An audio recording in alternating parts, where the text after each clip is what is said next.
I think so many men have this perspective, is like this whole idea behind it where it's like, I need to create my empire, I need to do all this. And it's like this very like conquering mentality when it comes to the way that you approach life. And you need to have everything set up before you can open that space for like a partner to be able to step in. And I think I subconsciously just had that because I didn't have a relationship experience in which I felt that I could be built up and pursue the things that I want and be empowered and to be in that space. But I think now being in the relationship that I've been in is it's way more empowered me, and it's way like being able to build something together is so beautiful. And to be able to have that, because it really makes your life so much easier when you have someone else who you can stand side by side and just move forward and grow and build together. Exactly. Yeah. You're equal. Like, yeah, exactly.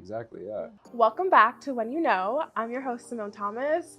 And today, y'all, we're getting into masculinity, which obviously I'm not a man, so I can't personally speak to it, but I have dated men and have seen the really negative effects that toxic masculinity has on men. And I don't get it. Like, there's no, like, you can be emotional and kind and loving and still be a man. If anything, to me, you're more manly because you're in touch with your emotions and you're being empathetic. That does not emasculate you in any kind of way.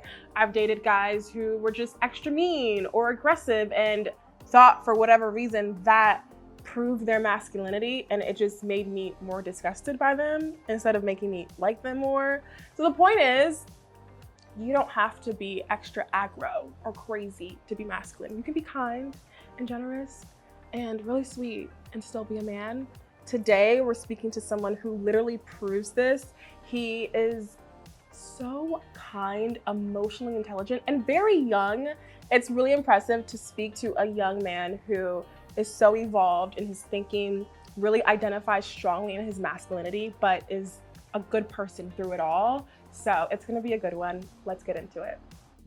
Today, we are here with Billy Keogh. He is a model, photographer, ceramic artist, and also an actor. Like, do y'all hear the credentials? Like, what a talented human being. I first met him on a red carpet earlier this year, and I was talking to him and I was like, he is really emotionally intelligent.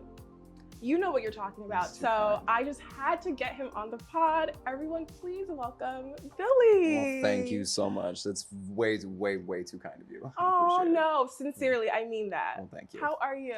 I'm good. How are you doing? Good. How's the day going? It's 105 degrees something outside, It's too so hot, yeah. I am miserable, Yep. like because of the weather, but not because of anything else. Not anything internal. Yes. Yeah. How are you feeling? Same. Honestly, I'm doing really well. Just got back from a little trip, which was great. And then, yeah, same thing. Wrong day to wear jeans. I know, but the fit is fitting. Well, thank you. I Yes, appreciate that. the fit works. Yeah.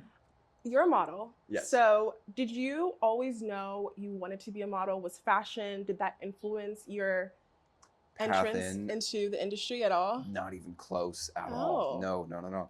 So yeah, I was, so I have 3 older sisters. So fashion was always kind of in the mix in one way, shape, or form, and just kind of watched them, piece together outfits because I'm youngest by 5 years with them. So that was always in conversation of, them borrowing clothes from each other, or, talking about, trends or anything, what's the latest thing. So that was always in the back of my own mind. And I always liked clothes to a certain degree, but I was more of a kind of like a science kid for a long time. Didn't really pay attention to it. Was super nerdy growing up. Just played a bunch of video games.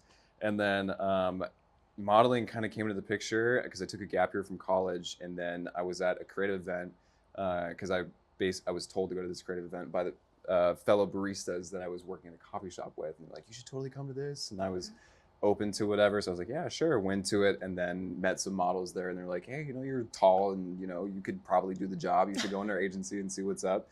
So did, and then got signed, and here we are. It was not in the plan at all. Yeah, you just fell into that. Super fell into it, yeah. The definition of serendipity. Exactly, yep. But it's been working out. So how long have you been in modeling altogether? So I think I've been in modeling, I think it's been 5 years. Okay. Yeah, 3 in Seattle, because I'm from Seattle originally. Yes. And then been in the modeling industry for like 5 years. Yeah, and then you've been doing it in LA for the past 2.5, 3 adjacent. Yeah. Wow. Yeah. Very, very, exactly. Serendipitous, just one thing to the next, just kind of holding life open like this, and just whatever comes.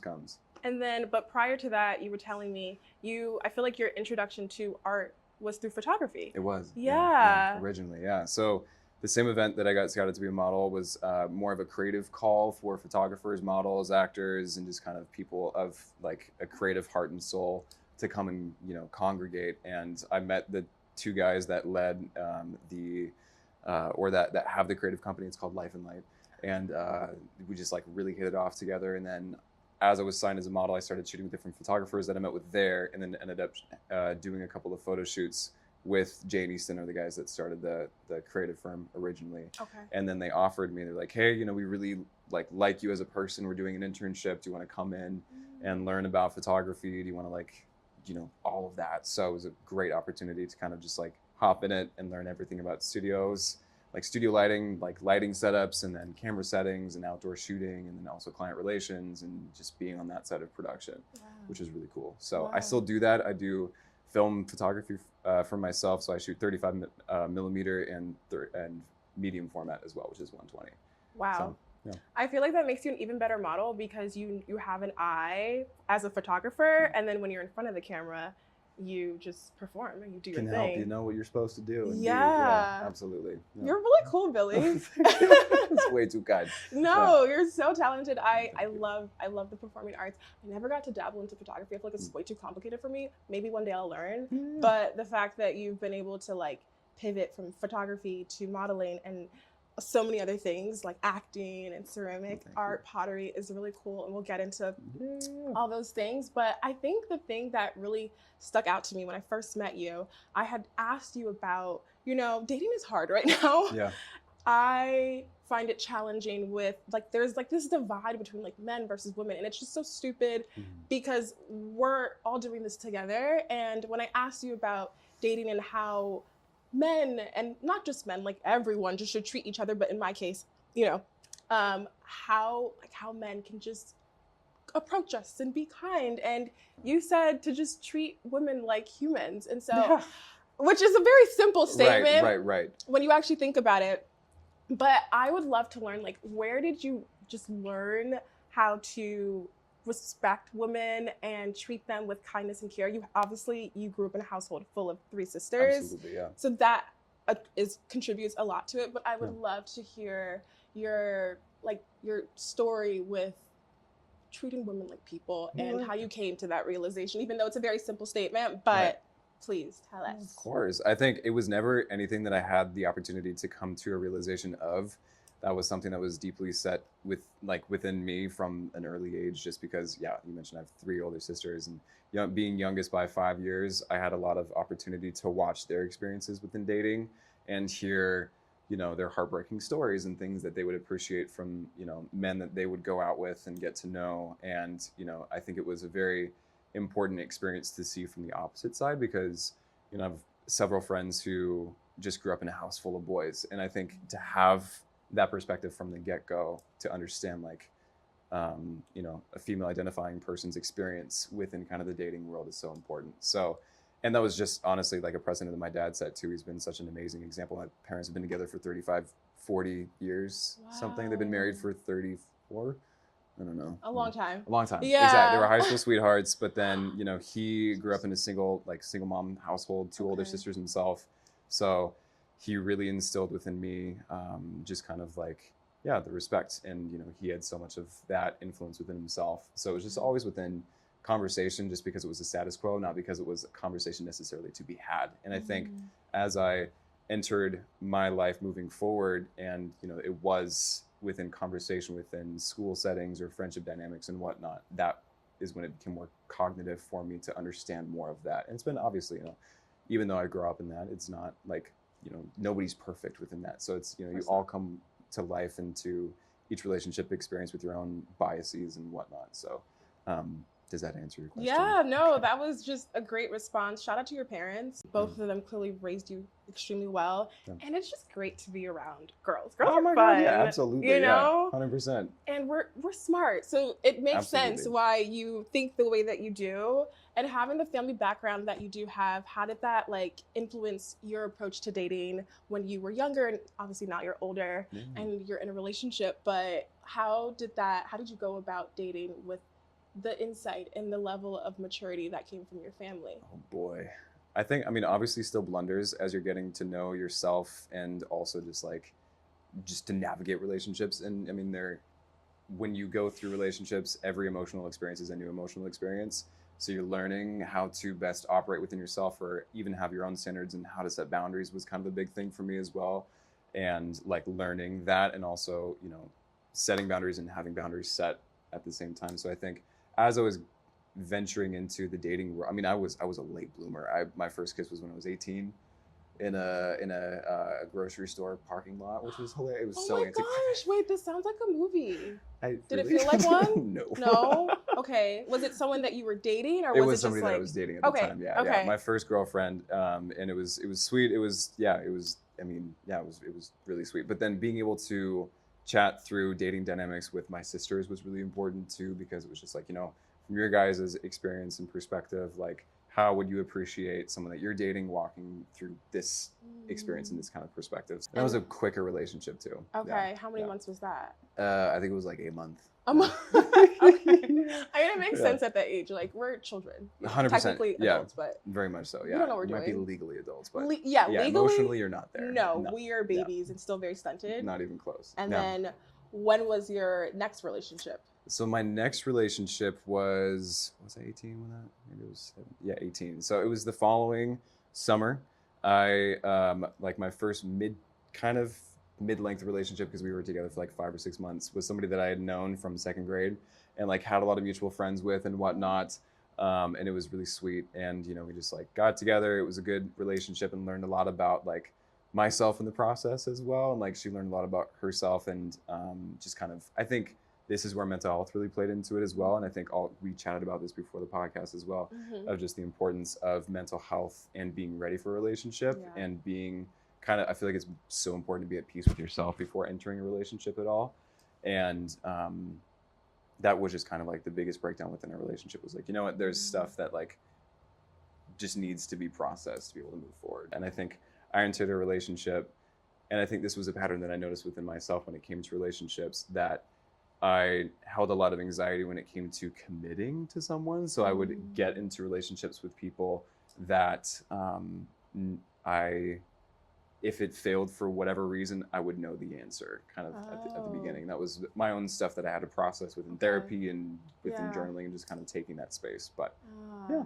I mean, committing is scary. Absolutely. And I'm the kind of person where I'm like, if I'm going to commit, this is probably forever, which I don't know that, you know what I mean? So I get the fear of it. And I feel like a lot of times with guys, because women tend to be a little bit more open to committing, there is a little bit of a halt. But like we were talking about earlier, you're never gonna be ready. You're never ever gonna be anything. Ready. Yep. There's no perfect moment. There's no perfect time. You just have to trust yourself enough to do your best, and then go from there. And currently, you are in a relationship, right? Yes. Yep. A relationship of 2 years. Yeah, coming up on 2 years. I guess December, so maybe 2.5. A year and a half. Okay, so it'll be 2 years in December. 2 years in December. Yeah. I love an origin story. Yeah. Please tell us how. So, boy, and this also kind of intersects with pottery as well. So. Even cuter. Okay, I love it. Right, that was so sweet. So originally, I was posting because I do ceramics on social media, as you well know, and that was kind of so.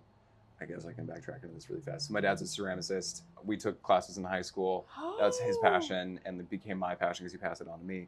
And then they have a little small business. So then I was posting to social media to help promote their stuff. And then that just like took off on social media. Okay. And so I was just kind of doing that whole creation game on TikTok. And then Ruby's her name.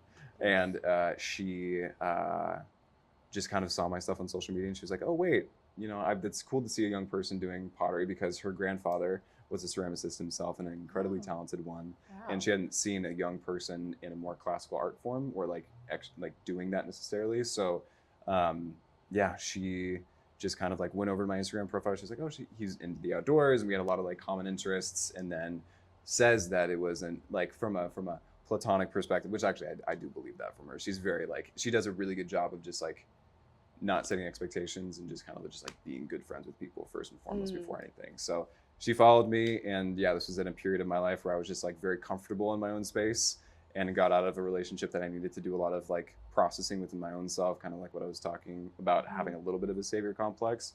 So that's kind of the space of life that I was in for a year. And then she followed me, and I just kind of looked at her profile. I was like, oh, she's cute. She's nice. She seems like really funny. I think the thing that really stuck out to me about Ruby was her ability to not take herself seriously, which to me is such an important thing. And she's just a goofball and loves the outdoors, is a very humble person, is a very respectful person, is a very insightful person, is a very creative person, and is just like my best friend, obviously now. But I just saw all of those things from her profile, and I was like, cool, follow her back. And then 2 days later, I was like posted a story, and it was like because I was on set, and there was this really cool 65 like Mustang that I was in. And she just replied, we joke about this now. She's like, this is a sick photo. And then we just kind of back and forth. And then it was just like paragraphs of messages, and then 10-minute voice messages. And then it led to phone calls. And I was home this was during like Thanksgiving time. And then I got back like December 3rd, or our first day was December 3rd. And then we sat in between two little bookshelves and on this little like bench for 6 hours, and just like time melted by because we were just talking about like love and our idea of love, and that love is a choice, and that it's something that you choose every day. It's an active. Love is a verb, and love is not something that you're just like cool, we're in love. It's like, no, it's an active choice. It's an active thing. So chatted about that, chatted about our families and everything, and just kind of left that. I told her straight up, I was like, I'm not one to date around anyways, like, nor talk to people at like multiple people at a time. Like, I'm here for this, like, I'm would like just for you to know, like, that's where I'm standing. And she was, and wow. And she was just like, great, it's the same space that I'm in. And then it was just like from there. That's why we kind of say December 3rd, because we don't really know when it kind of started. Because I think when we first met each other, we were very much kind of like, okay, this is what it is. And we both kind of had that commitment perspective from the get-go. My perspective when it comes to dating is, I'm not going to kind of get into something and just like waste time necessarily. That's kind of how I see it. Different people see it differently, but I think if I see a partnership and an opportunity to be with someone long term and to build and to be able to have a life together necessarily, that's what I'm going to invest into. So, and she's the same way. So here we are. Yeah, like if you like that person, you see all the amazing, like the way you spoke about her, by the way, Ruby. He loves you. Oh my gosh. Get you a Billy. Y'all, get you a Billy. Oh my gosh. Wow. The way you spoke about her is so beautiful. But yeah, like if you see all these great qualities about someone, she's kind, she's loving, blah, blah, blah. Why not just put your energy into her? And you did that like from day one. That's like amazing. It doesn't happen as often as it should be. Right. And I also want to say the first date is really cute in between books. Were you at a bookstore? Yeah, so we were it's a little like bookstore cafe. It's called Stories. It's over in Echo Park, actually. It's called Stories. I've been there's like a cafe too, exactly. Right? Yep. So there's like the middle site, like before you get to the back part of the cafe, there's the two bookshelves, and I think the bench is still there. But yeah, so that's the bench that we sat at for 6 hours. Was that your idea to go to Stories? I forget. I think we wanted to go to a cafe. She had been in that cafe quite a bit before because she lived at the time very close to there. So she was like, hey, there's this really cool coffee shop. I'd love to show you. We should just go here. Yeah, of course. Yeah. I think that's really cute. I'm really big on cute, unique dates. Yeah. When it comes to like dating and being thoughtful, do you still execute that same type of thoughtfulness? What do you like to do for dates, and what are your recommendations so guys and girls and everyone in between really thinks about spicing things up, making them fun? Oh boy, I don't even know. I feel like the both of us, we're very frugal people. So I think we find things to do outside. So we'll go to different sunset spots because we live on the west side, and just like love different sunset spots around there. We'll make food as well. And this is maybe not an admissible thing, but within our like relationship, because she's like, as said, like we don't really spend a lot of money. Wow. We didn't go out to dinner together until like 4 months in our relationship. Wow. Yeah, because we just like we're cooking together. We would just like do kind of experiences and whatnot. Like we go to hot yoga, or we go to, sounds like such an LA thing to say. But we would cook together. We would just kind of spend time doing those things, or spending time outdoors, or I don't know, because I think that, which I appreciate, because I feel like that allowed us the space and the time to be able to have good like solitary one-on-one time and just really be able to get to know each other. And I think also cooking with someone you're just getting to know for the first time is a great kind of relationship exercise within communication and collaboration, and also just like, yeah, just to see what your teamwork is like and where you can grow necessarily. So yeah, but otherwise I feel like now we've got a lot of stuff that we like to do where, you know, she's big into ceramics herself. So yeah, so she learned from her grandfather and loved that. So then we both do that together. We have a 2-bedroom apartment, so our other bedrooms are like our studio, which is really sweet. So we do those things together. We'll go on runs, we'll go on walks, long walks, and we're going to more like kind of musical things now. So like Japanese listening bars and like jazz clubs as well has been really fun. What else? We like movies, so we'll watch a lot of movies together. We'll go to the movies. Yeah, no, those were all great, fun things to do. I like that you're such a creative, outdoorsy couple. It makes sense. It makes sense that you bonded over pottery or ceramics, either or. I can say either or, right? Yeah, interchangeable. You bonded over that, and then your relationship also reflects that. And then through like outdoors, I'm sure you hike a lot. Yeah. I think that's beautiful. I feel as though, you know, when you are in like a relationship that started with like true intentions, did you have like a moment where you were like, I just automatically know I like her, like this is it? I think, yeah. I mean, I think the thing for me was that was one of my things to learn about myself is, you know, my relational experiences was that I would choose a partner that would kind of leave me within a lot of emotional turmoil. So I kind of mistrusted my intellectual ability to maybe necessarily choose a partner from the get-go. So I think the thing that really stood out to me with Ruby was when we got into like when we were first kind of getting to know each other, we were sending paragraphs back and forth and like really getting to know each other. And I'm not a huge texter really at all. It's so much. And like small talk is not as much of a thing, but she was she was able to really kind of like face the just like communication back, not face the communication, but like really like reciprocate. Exactly, like match. I think it was just like the sense of ease, and I think the sense of ease that I felt around her, because I think that was kind of the thing before, is I would intellectually like bargain as to why I should be in this relationship or XYZ, which sounds horrible in retrospect. But I think I just felt at home, and I felt very safe, and I think I took a lot of confidence in being forthright, that we were mutually forthright about our intentions and our goals from a relationship as well, to be able to kind of invest more into that. Because I feel like, I mean, at the end of the day, love is a choice, and love is also a verb. So it's what you choose, and you can choose a whole multitude of people. My parents have been very open about this. My dad and I talked about this. You know, they've been together, they're still madly, grossly in love. And my dad said, you know what, yeah, you know, at the end of the day, there's probably 5 or 6 other people that I could have been in a relationship with, but your mom and I chose each other, and that's like, it's a daily choice, it's a daily commitment. So I think that to me was a big thing with Ruby, we had the same view of love, because different people have different definitions of love. So the fact that we aligned in that made me feel very safe within being able to explore that space and just to kind of have no expectations. But I feel like it's funny you say ease, because one of my friends, we were just talking, and I asked her, what was it about your boyfriend that made you feel like, oh yeah, he's the one I want to commit to, I want to keep dating? And she was like, it was just easy. Like it felt so natural. And she was saying, I just want a best friend. And I think if you really simplify dating, it's not that crazy, just right? Finding a best friend. Yeah, it's just finding a best friend who you like romantically, and you have great chemistry. You know, it should be that easy. Should be that easy. But it's not, right? And we were communicating about, you told me how you were talking with a friend discussing how patriarchal standards are like build a wedge between like men and their ideas of intimacy. And I would just love to discuss that with you, because I think that's really mature that you even like see that and it can acknowledge it and have that outlook.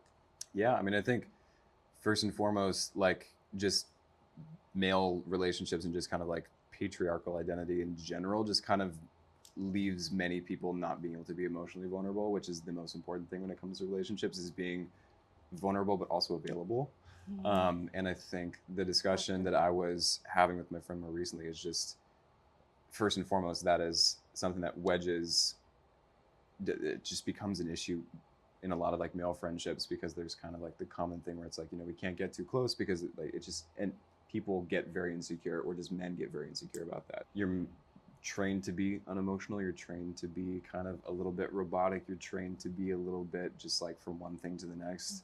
It's very interesting to see how that like really hinders someone to just be like forthright with themselves first and foremost, and then also be because I mean you have to be honest with yourself. You have to be available to yourself, and I feel like this is the discussion that I was having with a friend is a lot of men don't know how to emotionally connect with themselves, so therefore you can't give what you don't have at the end of the day. So you have to be available and understand those things. So yeah, I think it's been really interesting. Yeah, no, that's a good point. And I was having this conversation like and I'm not a man, so I don't know. So I would love to get your opinion. But I know as women, we are just, you know, more emotional objectively, right? For the most part. So we talk about our feelings all the time and we're encouraged.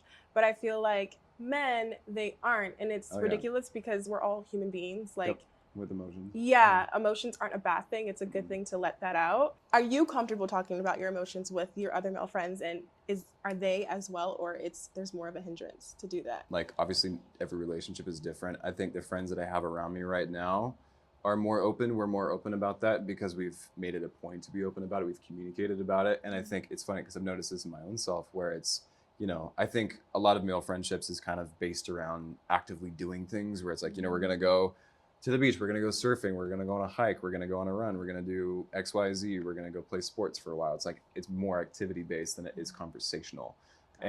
And I think that was one thing that we were all noticing, but particularly like my best friend Xander and I, we've kind of been through our own experiences knowing the importance of being emotionally vulnerable with your friends and being able to kind of create that sense of community.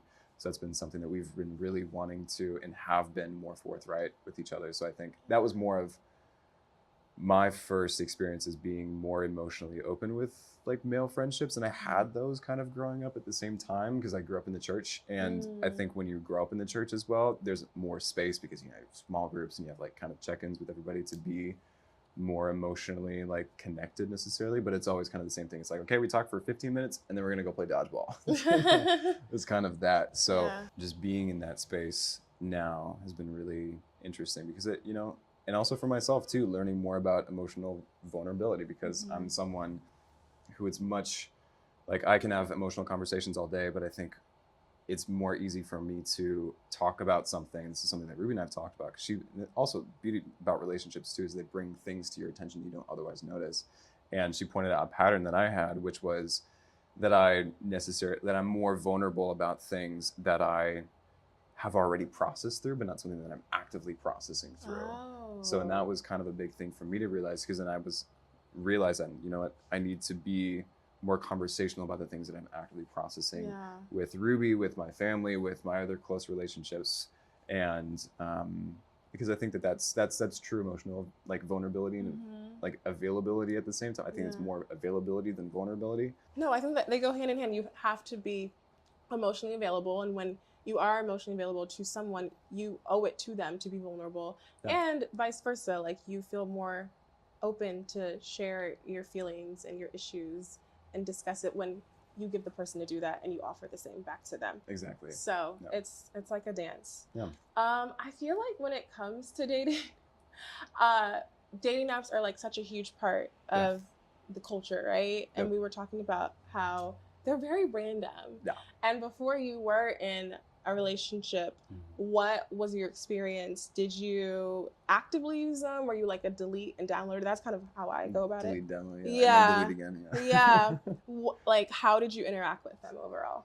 I think it was a mix of both. There were like two different stints when I was first kind of like dating or just like after my first kiss was just kind of like, okay, you know, I'm just gonna go download dating apps because that was the thing within high school and whatnot. You know, everybody had Tinder back then. So had my, you know, just swiping through left and right after a while just kind of feels empty because it just feels like it's a bunch of like restarting conversations that can be really random.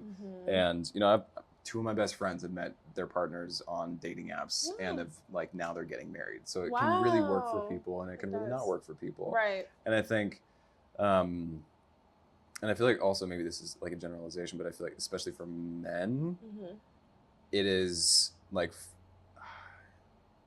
women when they, at least for my like maybe female identifying people, they're more open to those types of communication and like having more intimate relationships. I think from by and large, I've noticed that a lot more men kind of use dating apps for hookups and not necessarily looking for connections and whatnot. And that's the intention that they lead with.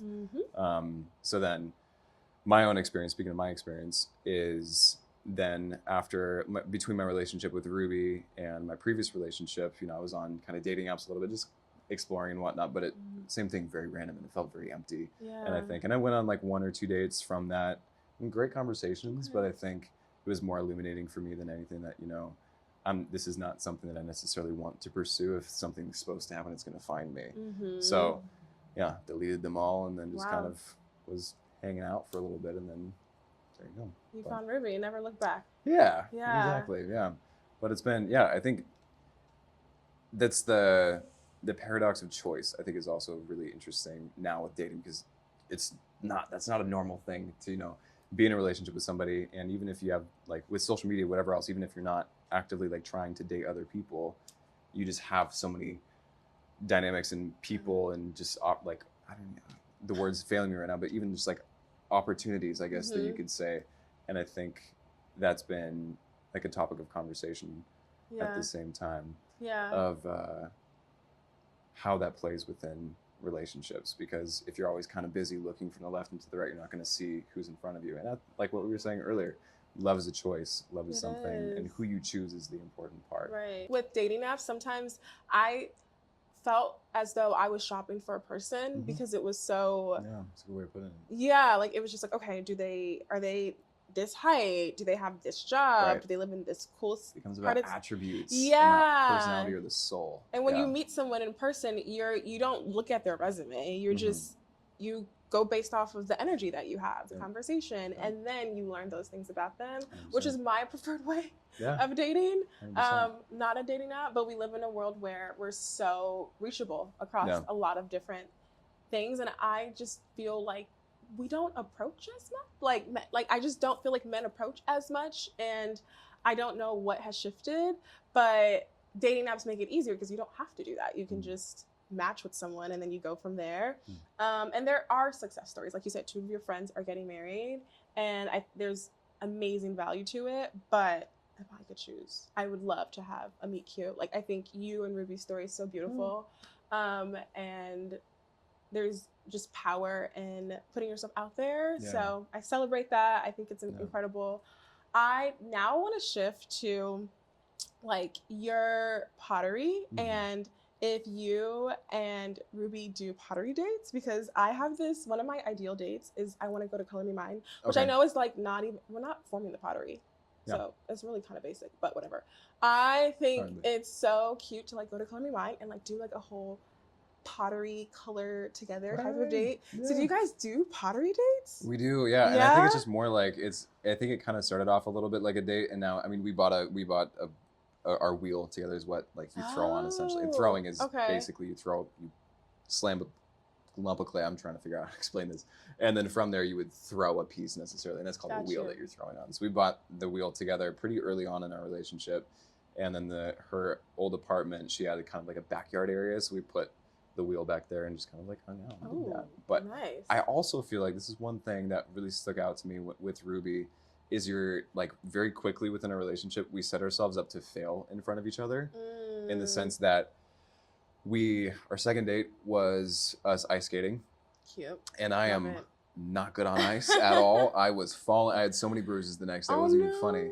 But I think one thing that really stood out to her in that was that I was comfortable failing in front of her, and it wasn't striking from like an ego perspective. And I think from my side to her, it was the same thing, because we also enrolled in acting classes together, like within the first 2 months of us being together, and being able to watch, because acting in and of itself is a very vulnerable thing, but then being able to step into that kind of space and fail actively in front of each other is such a big deal. And it was that really drew us together to be able to like, not feel like you gotta. I mean, also I feel like in general, that was when I was meeting different people and just kind of like seeing who would fit, if the vibe was right.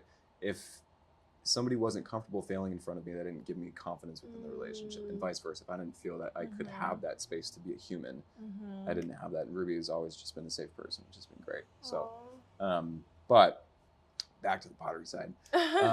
Yeah, and now we'll do like collaborative pieces together in which we like all throw the base form, and she grew up drawing and painting and whatnot, so she'll like do designs on the vases and whatnot, or vice versa. And or we've talked about like opening up a shop together and doing all of these different things, so it'd be really fun. But please do it. Yeah, I will go. And you guys just have to sell how you are like you were a couple who bonded over pottery, and now you want to make other people bond through pottery. Yeah, that is adorable. Yeah, it would work. And your content on TikTok already speaks for itself, because you have everyone, like, I'm sure if you know Billy, now you know him. His TikTok and your Instagram, it's full of your life, but you share a lot of you doing pottery and your ceramics, and it's motivated me, because I did pottery before and I sucked. I was really bad. But it's such a hard thing. Yeah, it's really hard. It's unsuspectingly difficult. I also have nails. I don't as a ceramic artist, having nails, that kind of makes it harder, right? 100%. Yeah. You have to. There's ways you can move around it, but it's pretty impossible. Yeah. Yes, and I probably would have sucked regardless, even if I didn't have nails. But every time I see your videos, I'm like, ooh, I really want to get into that. Yeah, and I feel like it's also a great way to bond with someone. And let's say you go on a pottery date and you're horrible. To your point, if you guys are both horrible together, who cares? Like, you shouldn't feel embarrassed about looking stupid in front of someone.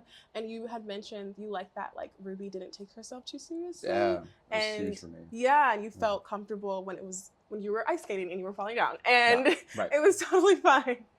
Yeah. So I think that's a really good point to make.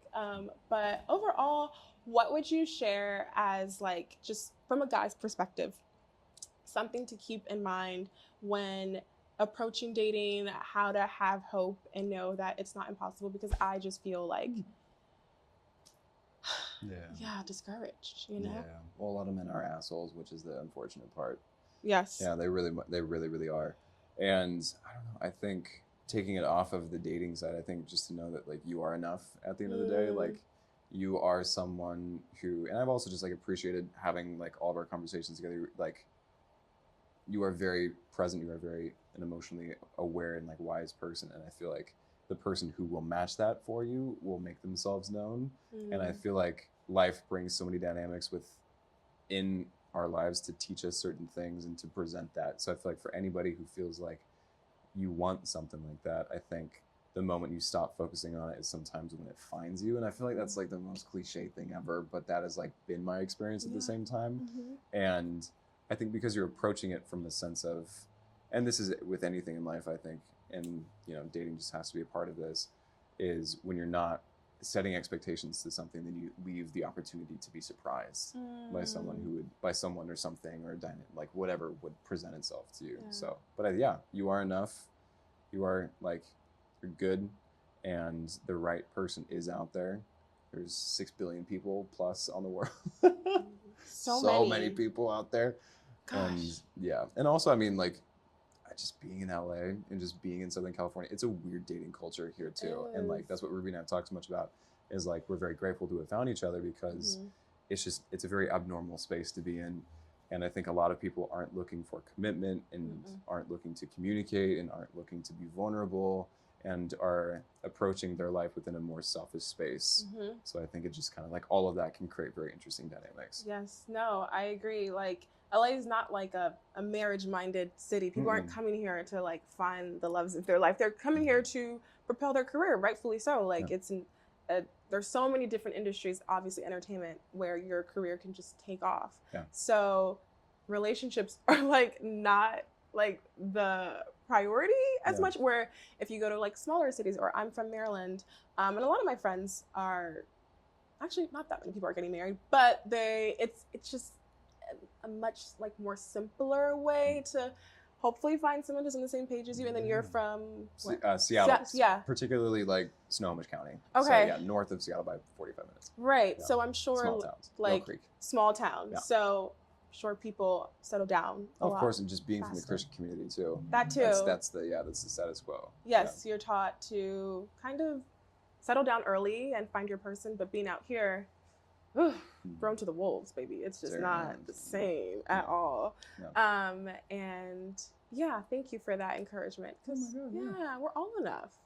Exactly. We seriously are. And I think the last thing that I've noticed so much, and like I think so many men have this perspective, is like this whole idea behind it where it's like, I need to create my empire, I need to do all this. And it's like this very Mm-hmm. like conquering mentality when it comes to the way that you approach life. And you need to have everything set up before Yeah. you can open that space for like a partner to be able to step in. And I think I subconsciously just had that because I didn't have a relationship experience in which I felt that I could be built up and Mm. pursue the things that I want and be empowered Mm. and to be in that space. But I think now being in the relationship that I've been in is way more empowered me, and it's way like being able to build something together is so beautiful, and to be able Yeah. to have that because it really makes your life so much easier when you have someone else who you can stand Yep. side by side and just move forward and Yeah. grow and Your build together. partner. Exactly. Yeah. Your Like equal. yeah. Exactly. Yeah.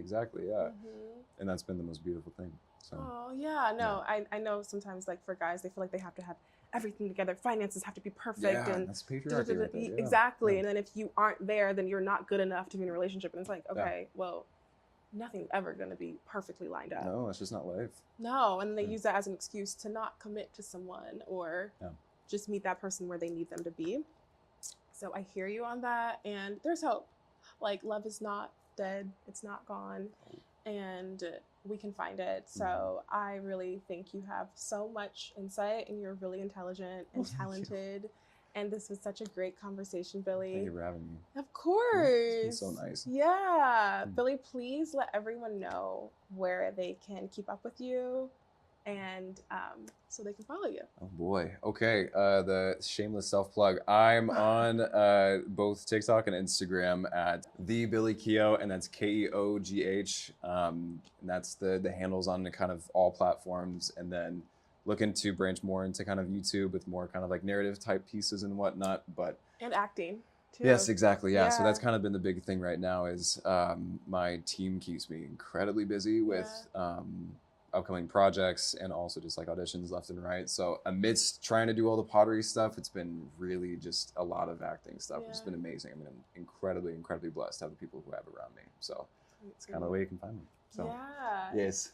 Keep up with him. He's very smart. So like brains, but also talented, artistic. I mean, you will be entertained and appreciate from following Billy. Oh, thank you. And then you can keep up with us on all socials at When You Know Pod, and you can rate and review us on all platforms and watch us on YouTube by Baps Productions. Thank you for listening to When You Know. Bye, guys. Thanks for having me. Bye.